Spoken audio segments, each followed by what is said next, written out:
I thank you all for joining us this afternoon. And I thank Professor Rahul Mukherjee for inviting me in very adverse circumstances. Friends, it was advised that we discuss this afternoon the Gandhian politics in contemporary India.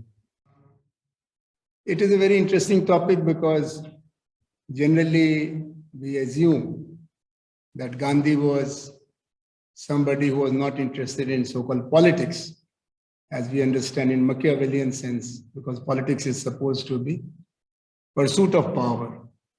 And Gandhi was someone who argued about capacity to resist power rather than acquire power, and which was his doctrine of nonviolence and truth. In Hindi, in Indian language, is called Satyagraha, force of soul, which was translated by Martin Luther King, and he called it power of love.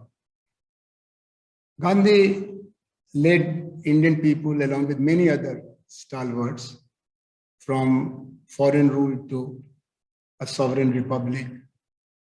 Gandhi also contributed to reimagining Indian civilization and culture in terms of the parameters of caste, gender, religion. And he had his own share of successes and failures. Ultimately, he was assassinated soon after independence by somebody who thought that Gandhi was a threat to Hindu people and free India. What I suggest this afternoon is not to discuss Gandhi, but post-Gandhian or post-Gandhi dynamics of political processes and locate Gandhian tradition, Gandhian lineage, Gandhian trajectory there. Incidentally, it becomes relevant because this year, 2022, is also a year of celebration of 75 years of freedom of India from foreign rule. India lapsed into foreign rule somewhere from 1510, when Vasco da Gama found Goa and Portuguese colony was established on the western coast of India. And from there then came the Dutch, the French, the British, and ultimately British hegemonized by kicking out rest of the European competitors. And then they had an unchallenged command and control of the subcontinent for nearly 2 centuries. Gandhi became antidote of colonialism, and Gandhi became a source of new India meaning people with courage, people with morality, people with quest for freedom and justice. After Gandhi was assassinated, that is 1948, and 2022, a period of nearly 73, 72 years can be broadly divided between 3 parts. Obviously, I and you are more interested in recent years. And when I say recent years, means from 1992 to 2022, 30 years, a period of 2 generations. Why 1992? Because there were 2 ruptures in the Indian quest for democratic nation building in 1992.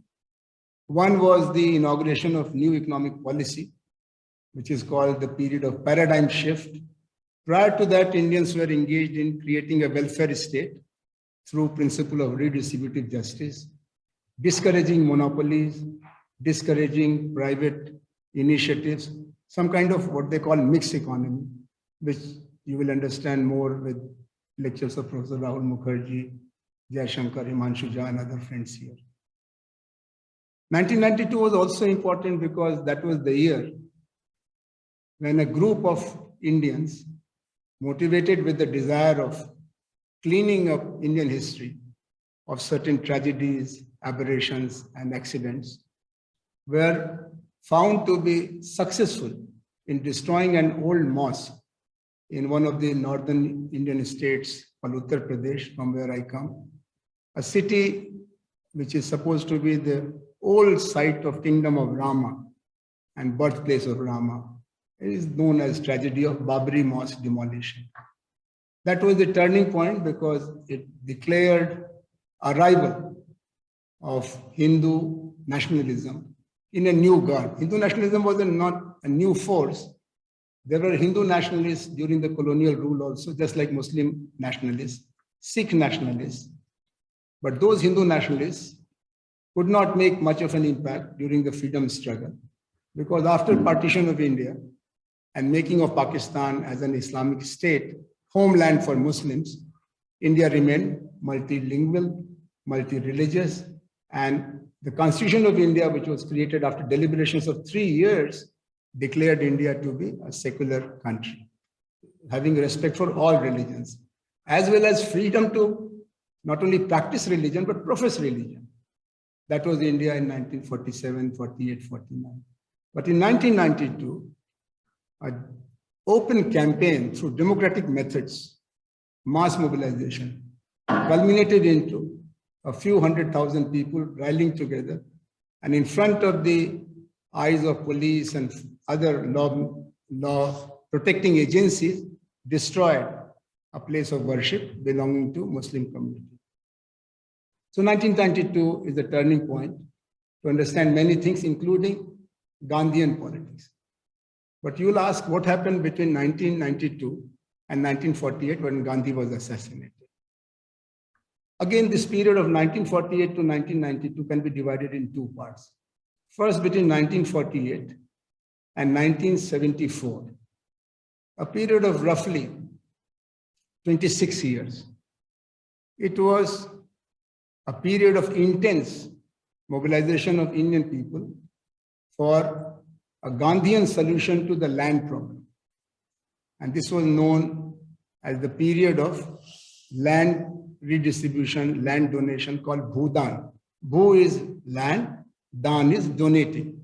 So in other parts of the world, land was redistributed through power of class agency, class struggle, through power of law. Like in Soviet Union, land was communalized, meaning it was handed over to the communities. Communes were formed after Russian Revolution in 1917. In many other parts, land got into new hands because of the great transition from rural economy to urban economy, like Industrial Revolution in England, in Germany, in other parts of the world. In India, land problem was very acute, but there were two solutions. One was offered by the Marxists through class struggle of the landless laborers against landlords. The other was not through class violence, but through community conscientization. And it was suggested that 1/6 of your land, if you have enough land, should be given to the people of your own village who are landless laborers so that they also become landowners. And it was led by an eminent Gandhian who was also declared as spiritual successor of Gandhi. Gandhi had two lineages, political lineage and spiritual lineage. Political representative of Gandhi was called Jawaharlal Nehru. He was the star of Indian freedom struggle. He was a known progressive, secular, and to a large extent, democratic socialist leader who was also Prime Minister of India for his first 17 years of freedom. Nehru was very close to Gandhi in political battles.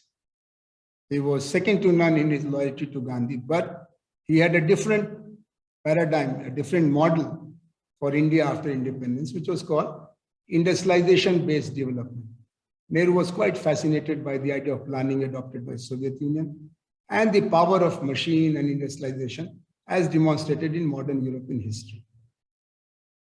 But there was another lineage of Gandhi that was cultivating goodness, spirituality. Gandhi himself said that I am in pursuit of self-realization. Gandhi believed in God, and for him, God was truth. And this truth has to be pursued through non-violence, which was an old tradition of Indians, represented by a religious school called Jainism, where Jains don't believe in existence of God, but they believe in power of truth and non-violence. And Gandhi was a practicing Hindu who was influenced by the giant doctrine of truth and nonviolence. He was also strengthened in his mental makeup by three other masters. One was Leo Tolstoy, who had a vision of communitarian society. He did not believe in power of state, and he was very unhappy with power of class or material power. So Tolstoy was a great inspiration for Gandhi. The other inspiration was Henry David Thoreau, who practiced civil disobedience against unjust laws. And actually, he spent a few nights in jail because he did not like a particular law, but he did not rebel. He said, I don't like the law. You can arrest me. I don't challenge your authority to make the law, but I challenge your very authority of ruling over us through these bad laws. So if there are bad laws, good citizens have to have their place in jail. Gandhi was very impressed with this idea of resisting injustice through self-suffering. And a fourth master for Gandhi was John Ruskin. John Ruskin was a British thinker. He was also an architect and art critic. And he wrote a book called Unto This Last, which was a book suggesting transformation of human society. And John Ruskin was a British. And at that time, Britain was leader of human family towards industrialization through empire building. So John Ruskin was not convinced about the power of industrialization and imperialism. And he thought that all should be given opportunity to grow themselves, self-realization, and cultivate goodness. So this doctrine was very convincing for Gandhi, and that became his idea. And he thought that cultivating goodness can be through spiritualization of politics. Power otherwise is a very brutal game. But if you make it an ethical practice, then it becomes a different project. So spiritualization of politics was one more agenda of Gandhi, purpose of Gandhi. And this was represented by Acharya Vinoba Bhave. This man was a spiritual practitioner. He knew many languages. He knew about major religions of the world. And he was very close to Gandhi in Gandhi's spiritual quest. So Vinoba Bhave came forward to offer a practical solution to the land problem of India, which was also the basic reason of poverty of India after independence. And this movement from 1948 to 74 was based upon going from village to village and preaching power of sharing, power of cooperation, power of love. And Vinoba Bhave attracted many people, including one of the topmost socialists of his time, Jayaprakash Narayan. So Gandhian movement in the first go was there between 1948 and 74 as a movement of voluntary donation of land, creating a communitarian political order, and going for decentralization of the state power. This was a parallel process to nation building, where the government was engaged in industrialization through planning. And we had adopted the Russian planning model. We had adopted the British industrialization pattern. And we had become totally convinced, we meaning the policy makers of India after independence, that India's future lies in planned industrialization. And there'll be a trickle down. First, we'll establish a few centers of growth, actually 73 centers of growth. And from there, light will percolate down to the villages. Gandhi used to argue to build from below, meaning making villages the space of freedom and progress. So, according to one interpretation, there were three kinds of Gandhians soon after Gandhi was assassinated. First were those who were institutional Gandhians, meaning they were in power, but they wanted to use the institutions of the state for promoting democracy and justice.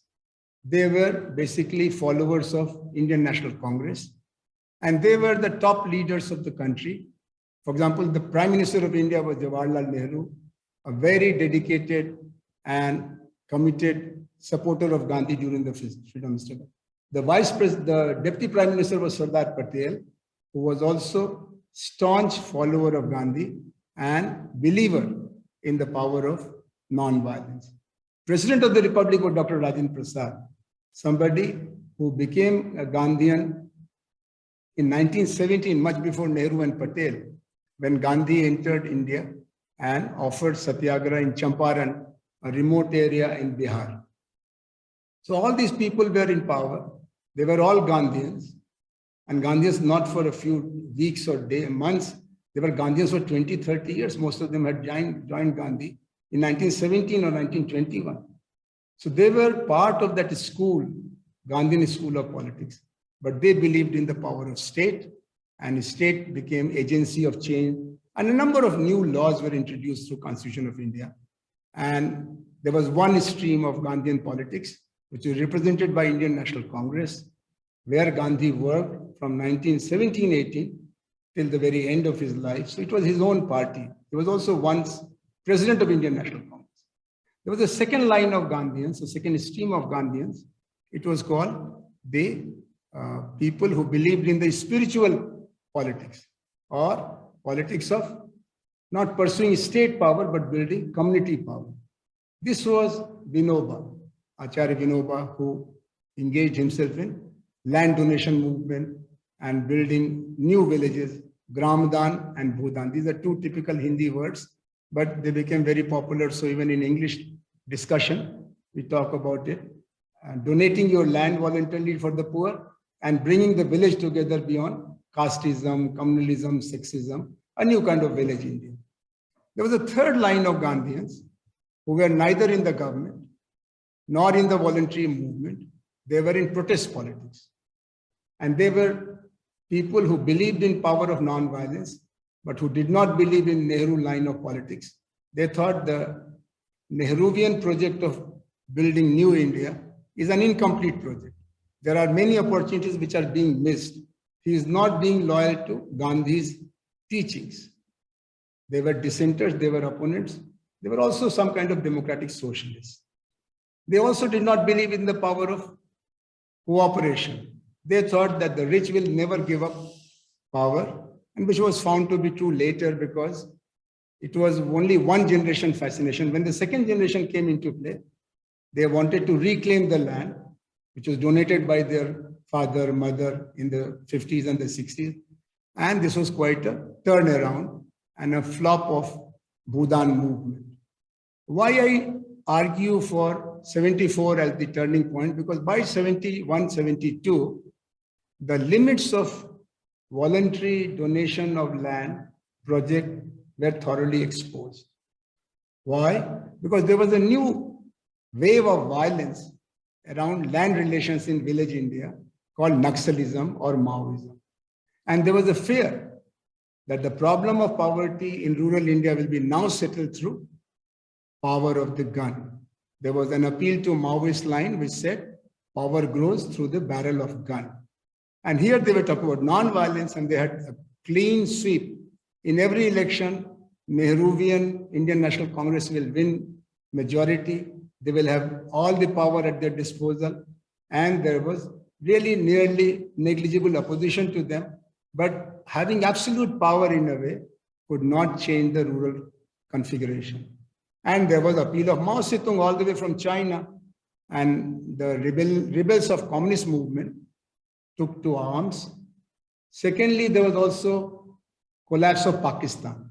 You know, Pakistan was a big antidote to sovereign republic, secular India. And Pakistan was a threat to Indian security, Indian unity. We had two wars with Pakistan between 1948 and 1965. So Pakistan was always a perpetual problem, pain for Republic of India.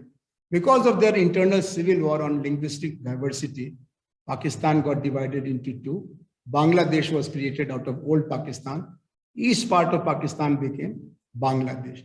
In this making of Bangladesh, Gandhians were very supportive of Sheikh Mujibur Rahman, and Bengali Pakistanis, they thought that this was very unfair and they should get their autonomy, and if need be, let there be freedom.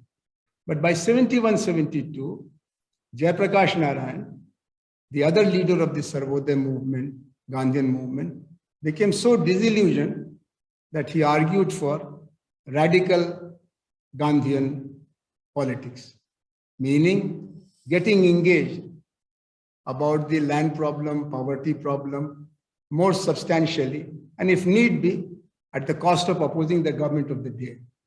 And this created a new wave of protest politics, and Gandhians got divided between pro-government and anti-government camps. Most of the Gandhians were with Jayaprakash Narayan, and they were anti-government to the extent that they found Bihar and Gujarat as two sides of failed democracy. And that created such a crisis for the government of the day that they suspended democracy for 19 months, arrested most of the Gandhians, and there was a face-to-face confrontation or eyeball-to-eyeball confrontation between two kinds of Gandhians, one who were in government and the other who were in opposition. And the two streams of Gandhians, that is those who were engaged in spiritual politics and those who were engaged in protest politics, nearly got merged. So socialists and followers of Jayaprakash Narayan, they all got united.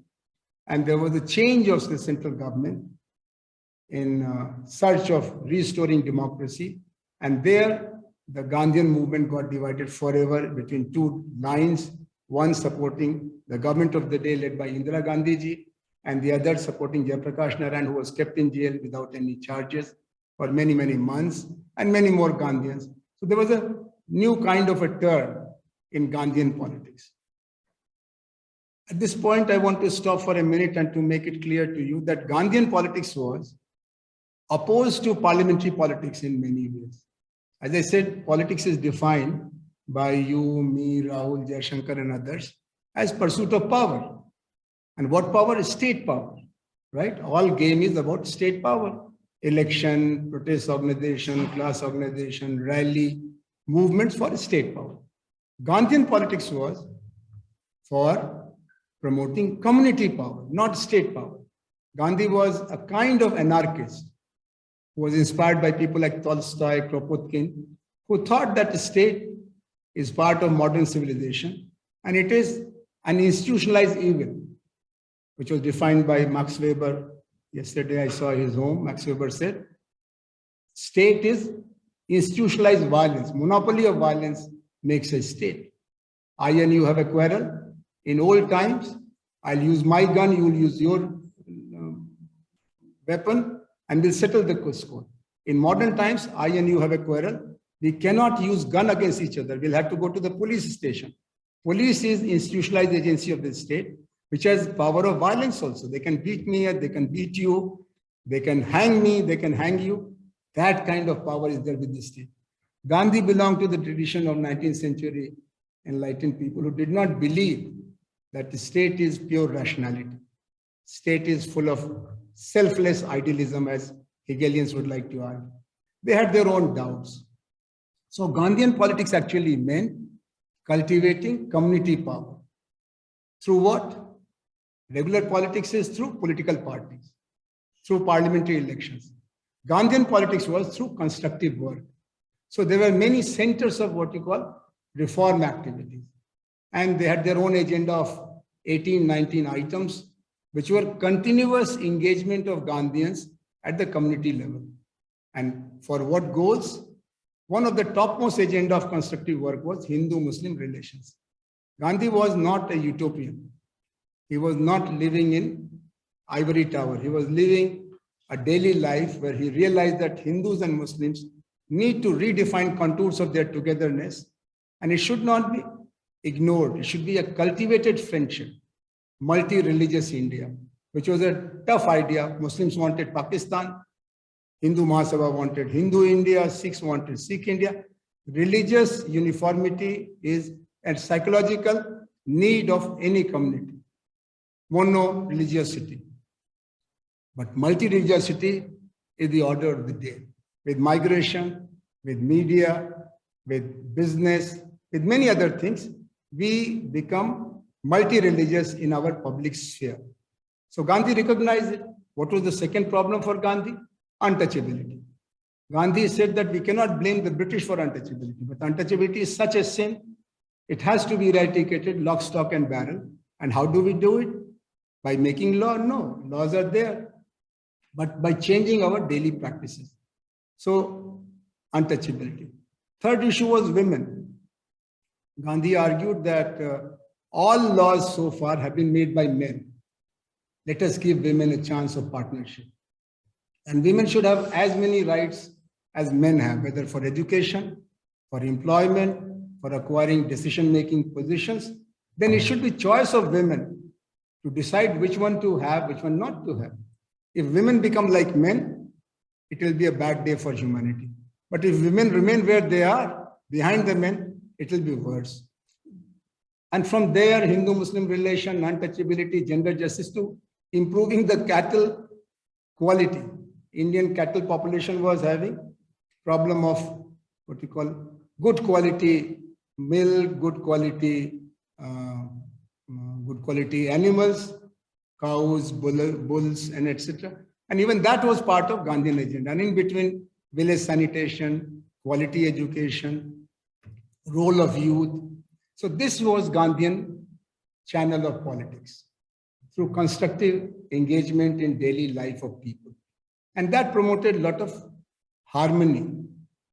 Now, after 1974, there was a new generation which came into Gandhian movement. These were the people who were participating in various movements against corruption, for electoral reforms, for reform of education, and against unemployment. So there was a new generation of Gandhian activists after 1974. Today, what you see is the maturing of that generation. Those who were in their early 20s or teenagers in 1970s, now they are in their late 60s and 70s. They are in the command of the situation. They are making and breaking the new India. And today, this generation of 74, we call them Chauhattar Andolan ke log, people of 74 movement. They are in different positions, in ruling party, in opposition, in media, in intelligentsia, in universities, in judiciary, in bureaucracy. This whole generation was educated in Gandhian ethos of constructive social change. Of course, there were other people also in politics. There was a left-wing politics, there was a right-wing politics, there was a centrist politics led by Indira Gandhi, and then Rajiv Gandhi, Manmohan Singh.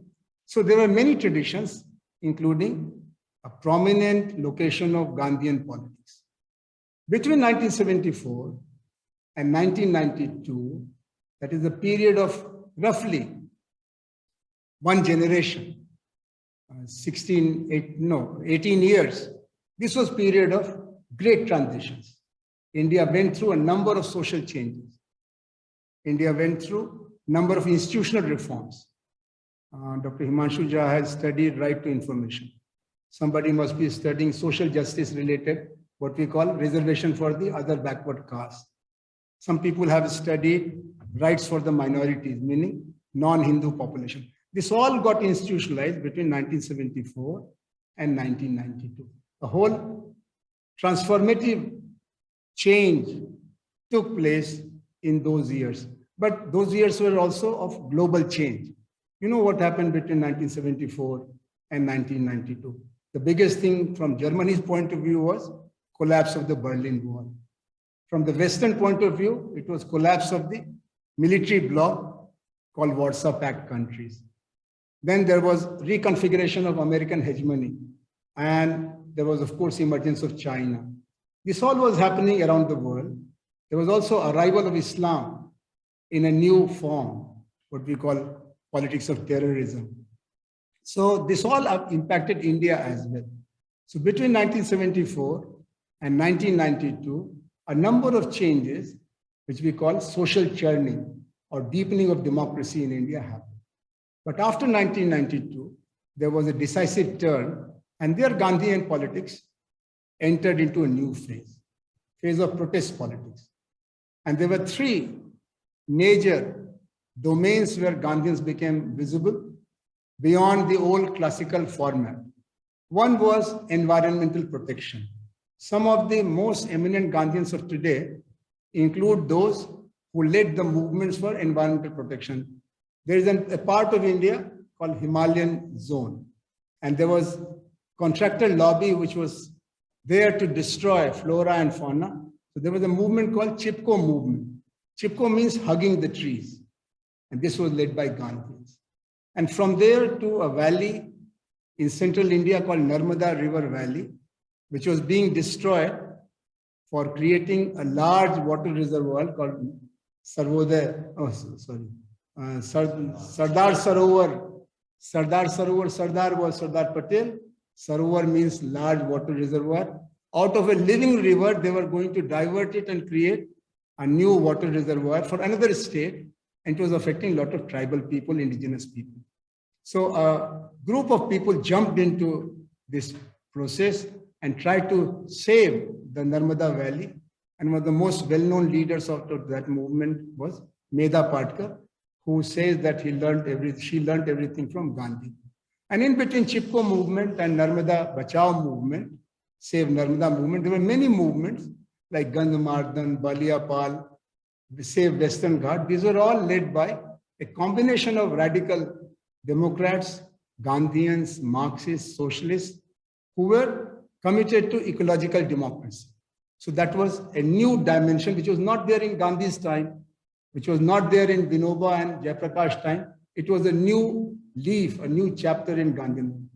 The second movement, which became very prominent in this period, was a movement against what we call globalization and consumerism. Global capitalism attracted a lot of people, including Indian middle class. But Gandhians from the very beginning were convinced that it has no future. It is not sustainable. It is irresponsible capitalism. What they call Avara Punjivad. There is a word in Hindi is called lumpen capitalism, as you can call it, that irresponsible. See, capitalism was engaged in building democracy in Western Europe. Capitalism was engaged in nation building in Germany or England and France. But this capitalism, which was on the shoulders of globalization, was irresponsible capital. Wherever there was profit, it will go there. It was time of finance capital. So Gandhians led the movement and they called it Save Freedom, Azadi Bachao Andolan. And it was very well recognized movement of Gandhians, which was against consumerism, the so-called Coca-Cola empire, Pepsi-Cola empire. Unfortunately, Gandhians were also opposed to computerization. This technology part became a weak link in their protest activities. So it was generally popular, but when the young Indians were told, avoid computers, avoid mobile phones, they said, no, you go back to your villages. We want to live with our computers, our mobile phone. It was like a miscalculation of power of technology. And there again, there was a debate about, was Gandhi for technology or was Gandhi against technology? Was Gandhi a regressive thinker who wanted to keep India in bullock cart days, or was Gandhi for modern society with new transportation, new production, but new ethics? A third area where Gandhians got very engaged between 1992 and 2022 was communal harmony. I am involved with one of those bodies, Society for Communal Harmony, and they made me national president of it. This body of people was alarmed with the rising, what they call hate politics of hate, fear of the other, looking for the same. And they argued that, look, Hindus, Muslims, Sikhs, Christians, they're all children of same India, and they have contributed together for India's freedom, India's democracy, and they will do the same in future also. Muslims by birth are not anti-Indian just because there is a Pakistan, and Hindus by birth are not patriotic just because there is not any other country which is, except for Nepal, for example, where Hindus will find themselves comfortable. But there was cultivation of this politics of communalism, Hindu-Muslim separatism. It was not only one-way street. Only a few Hindu politicians were cultivating it. There's also Islamic separatism. There is an organization called Organization of Islamic Countries, OIC. 57 countries in the world are together. I have told my friend Jaishankar to remind me when I touch around 35 minutes. I think I'm nearing there. Okay. So in another 5 minutes, because I want you to come and take the floor with your observations and with your questions, because that's my ultimate desire, that I go back with as many questions as possible from Heidelberg, and improve my understanding and presentation next time. So in next 5 to 7 minutes, I want to talk to you about new challenges before Gandhian politics.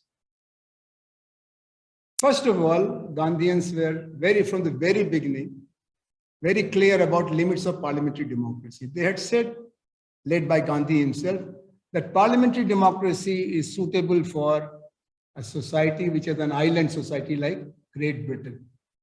Not much multi-ethnicity, not much multiculturalism. By and large, a large middle class and a kind of organized working class, trade union movement, Labour Party history, etc. We need communitarian democracy, where every village becomes a republic. Very nebulous idea, new idea, but Gandhi was of the opinion that last word of history is not written already. We can create new history, as the French did, as the British did, that the Americans did, that the Russians did. Indians also have a chance to rewrite doctrine of democracy. So that is one area where Gandhians have to prove their conviction by presenting a suitable model of electoral reforms, political reforms, because India is now trapped in limits of parliamentary democracy, what we call criminalization of politics. There are 3 M's today which are commanding the masses of India in terms of their engagement as citizens of India. What are these 3 M's?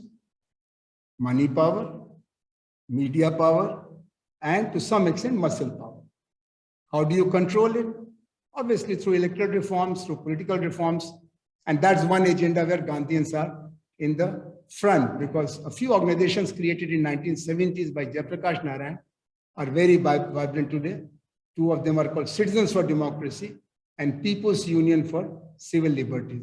They have come back into focus, and they are a legacy of Gandhian movement, and they have also become a point of convergence of Marxists and Gandhians. There's a very interesting meeting point of Marxists and Gandhians in the frame of human rights and political reform, because they know, Marxists know, that today's regime is a byproduct, a hybrid, and illegitimate child of finance capital and Hindu communalism. And they find Gandhi as a good icon for political reform. Second, the idea of multi-religious India. India is being re-interrogated. India is being discussed by the lens of Hinduism, Islamism. Muslims think that they are victim of Hindu communalism. And many Hindus, not most of us here, but many Hindus think that the basic problem of India is having a large category called non-Hindus, which has got 2 major religions. Both of them are proselytizing religions, converting people to their own belief, Islam and Christianity. And it's such a question which creates a lot of emotions, a lot of fear, a lot of anger, a lot of hate. But Gandhians are in the forefront of persuading Indians to rethink and go for a politics of communal harmony. A third area where Gandhians are again becoming more relevant is rural reconstruction. Rural India is part of benign neglect. We all believe that India has a future, has an urban future. After 75 years of freedom, India is still 65% rural.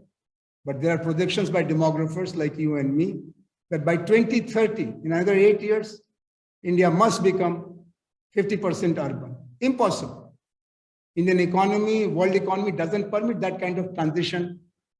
But there is this kind of dogma about inevitability of urban industrial success. And that makes rural India and rural India problems negligible. And you had a big 1-year-long peasant protest in India, which made the government surrender and retreat. But there is no systematic thinking where Gandhians have what they call economy of permanence. There is also a fourth area where Gandhians are becoming more relevant, is called quest for sustainable development goals. It is in the world economy and world ecology that the United Nations, after failing to meet the imperatives of Millennium Development Goals between 2000 and 2015, have adopted a new set of goals, a 17-point charter called Sustainable Development Goals, SDGs. And if you look at Gandhian agenda of reconstructing and the sustainable development goals, but for the energy part, there are 3 or 4 items of energy. Other 12, 13 goals of sustainable development goals adopted by 182 countries of the world are running parallel as if it looks like prototype of the Gandhian project. So as I said, there are 4 areas where Gandhian politics is making a comeback. One is the challenge of ecological sustainability, and they say that we are going a wrong route. Second, communal harmony or multi-religious society, multiculturalism as they call it in Europe, and multi-religiosity in South Asia. Third, rural reconstruction. You cannot leave rural India to chance. It has making of all the major problems. And that's why when the previous government in India wanted to address the problem of rural reconstruction, they launched a rural employment guarantee scheme and they connected it with the name of Gandhi, Mahatma Gandhi Rural Employment Guarantee Act. So Gandhi still holds some validity, some legitimacy. And not only the previous government, the new government, which engaged in creating India or converting India into a country free of open defecation, they adopted iconic glasses of Gandhi, and they said Gandhi is our inspiration for sanitation and hygiene. So whether it is a left-wing government or a right-wing government or a centrist government, they are using Gandhi because Gandhi holds some imagination, some hope for the ordinary people. And as I said, finally, for the global, because you will say that, okay, this was all for India. I'm a German, I'm from Finland, I'm from America. Why should I be worried about Gandhi's prognosis? I say that Gandhi also engages you as he engaged Martin Luther King, Nelson Mandela, Dalai Lama, Aung San Suu Kyi. He engages you because he has a vision of sustainable development goals. There was an economist called J.C. Kumarappa, who was very close partner of Gandhi. And he has a small booklet called Economy of Permanence. I'll recommend Rahulji and Jaishankarji and Himanshuji to bring that text to your notice, Economy of Permanence. Suppose you don't like reading books. I was also not very happy reading books in my student days. Then you can see a film, very interesting film, not a very long one, called The Inconvenient Truth. It was made by Al Gore. Al Gore was Vice President of America. And he made a film about the way we are leading towards self-created disaster and what is the way out. He starts the film with the melting of these North Pole glaciers and ends the film with the quotation of Gandhi that the earth has got enough for all our basic needs, but cannot meet our greed. So need versus greed, this dilemma is making Gandhi relevant. Last point for your consideration is Gandhi's contextualization. Because Gandhian politics has generated challenges from other streams of ideas. There are 5 streams of ideas which do not converge with Gandhi. And it is the responsibility of the Gandhians to enter into meaningful dialogue and debate with these 5 ideological groupings. One of them is the old challenger. And of course, they are the people who promote capitalism. Many people mistake Gandhi for capitalism because he did not believe in class struggle. But he believed in organizing the poor people. He created trade unions, peasant unions in Champaran and Ahmedabad. He had his own model, capitalism. Second, Marxism. The Marxist belief in power of class violence is still very attractive for the poor. 150 districts of India are affected by left-wing extremism. And those who come to look at Gandhi in India, they ask us this question: why 150 districts out of 750 districts are affected by left-wing extremism? The answer is poverty, exploitation, failed democracy. And what is the answer for the Gandhians for this Marxist paradigm? Third is a group of people who are against caste system. They are followers of a great thinker, social revolutionary called Dr. Ambedkar. Ambedkar had his own points of divergence and convergence with Gandhi in his own lifetime. But Ambedkar became so convinced of the need of cooperating between Gandhians and his followers that he not only joined the Constituent Assembly of India, He was also the first law minister in the cabinet of Nehru, Patel, Prasad, and Azad. And he contributed to stabilizing Indian freedom in the form of parliamentary democracy. So Ambedkarites still are engaged in debating with Gandhians about the future of casteism. Ambedkar had one solution, Gandhi had another solution, but both had the same purpose, that is eradication of untouchability and eliminating casteism. But casteism is refusing to die. Caste is getting perpetuated, reproduced, even under new democratic dispensation. So, Ambedkar. There's a fourth stream, which is opposed to Gandhism, and is represented by Hindutva politics, and its thinker was Savarkar, who said that India is essentially a Hindu country, a Hindu civilization.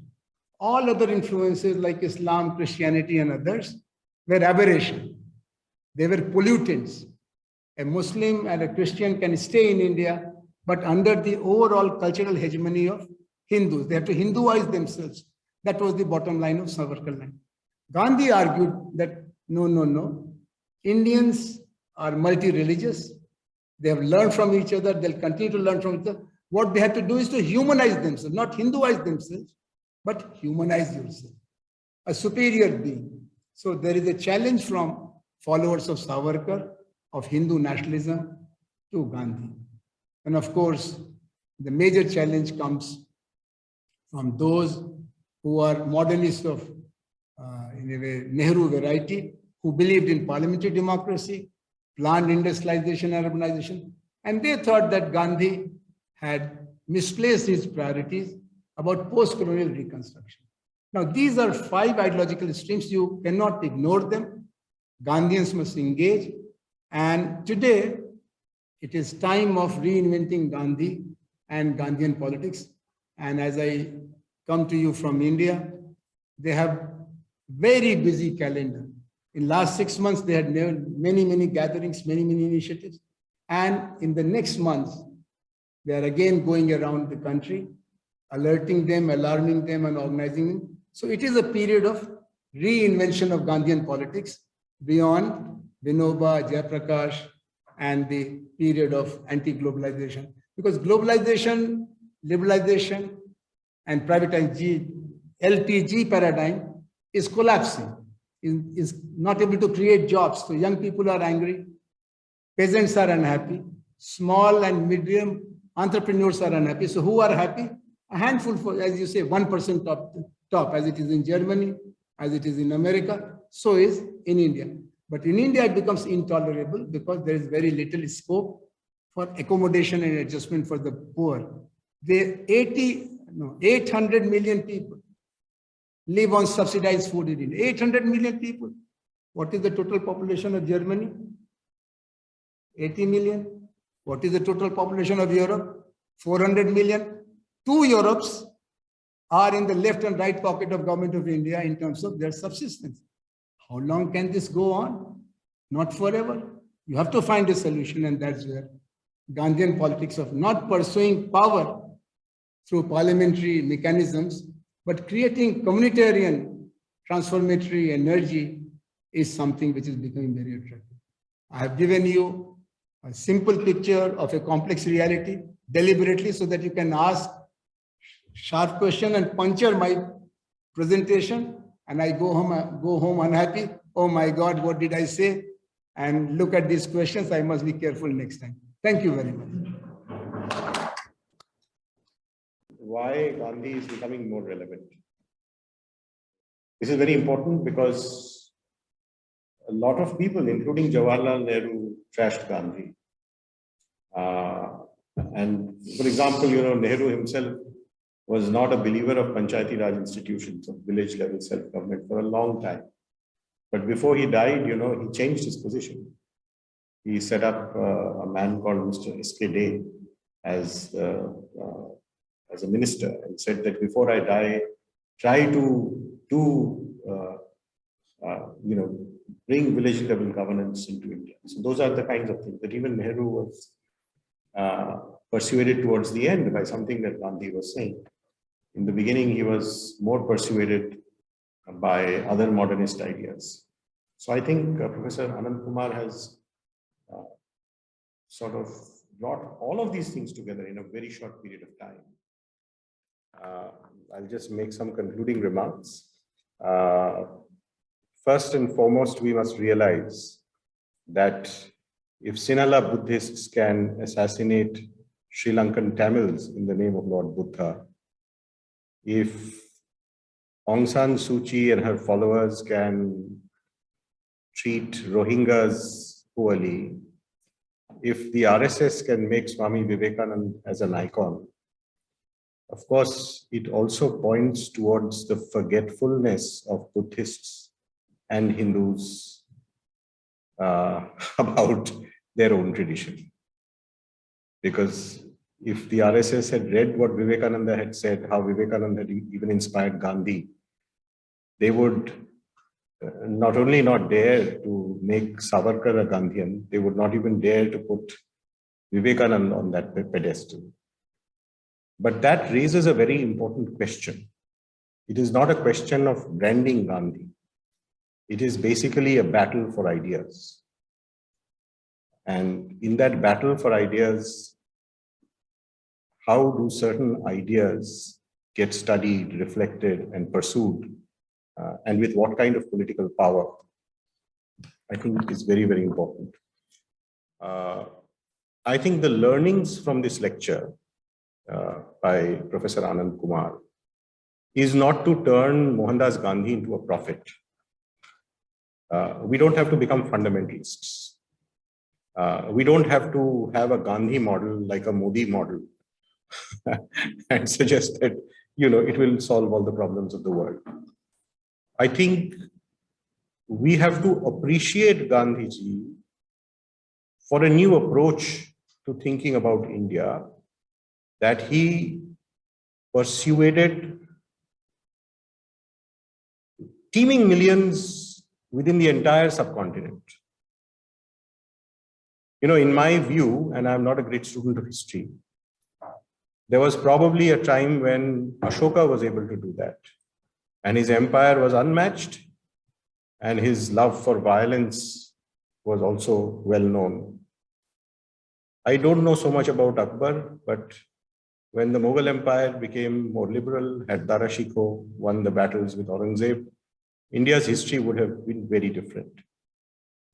Gandhiji is similarly a millennial turning point in the history of the subcontinent, which tells us that just like incarnations are born, if you are a believer, you would think that, Christ, the Buddha, Sri Chaitanya, Kabir Das.